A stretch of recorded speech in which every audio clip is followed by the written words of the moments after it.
District Forest Ranger Elizabeth McNichols joins the Allegheny Journal this afternoon. This is an impressive display and informational session you're holding here on Tuesday. Yeah. Good turnout?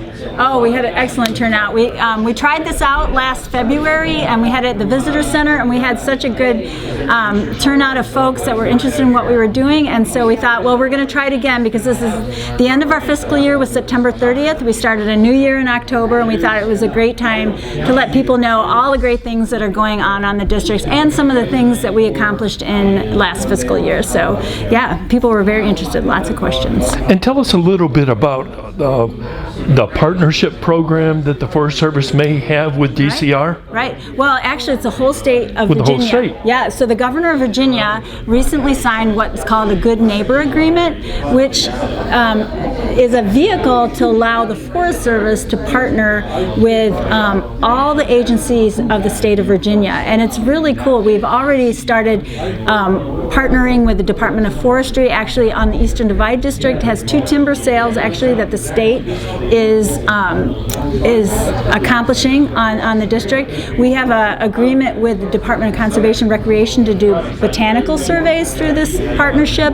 And then we've just recently, the most exciting thing is we've got some funding for the Simpson Creek watershed with the Virginia Department of Transportation, and we just signed an agreement with them through this Good Neighbor. So it's Good Neighbor working with the state and the feds working together on just some really excellent projects across the. And this hasn't happened before? Not in the state of Virginia. Give us a little hint. What kind of cooperation would be going on with Simpson's Creek? So Simpson Creek, what happened was when the 64 freeway was built, some of the fill actually started to collapse down and put sedimentation into the creek.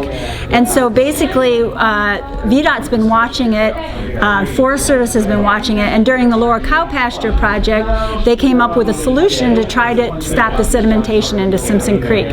And so we were able to use some money that we received through Joint Chiefs to put towards Simpson Creek, and then also we got some additional money in September, and so we're about a quarter of the way with grant funding with the Simpson Creek. Well, that's impressive, and of course everyone would like to know if there's any news on Green Pastures. I guess there's a little bit of organizational concepts going on there. Right, and some of the Board of Supervisors, some local folks with the Historical Society, folks that live in that area have really been working to help find some solutions for Longdale Green Pastures, and we're hopeful that maybe through some of these partnerships that we're going to find a way to kind of re-energize Longdale Green Pastures.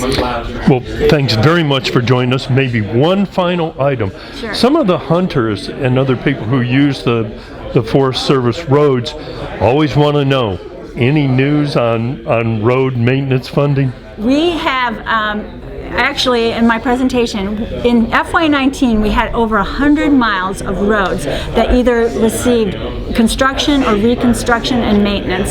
That's been the most in many years. The two exciting things is the last of our projects that from the floods of 2016 are going to be fixed this year.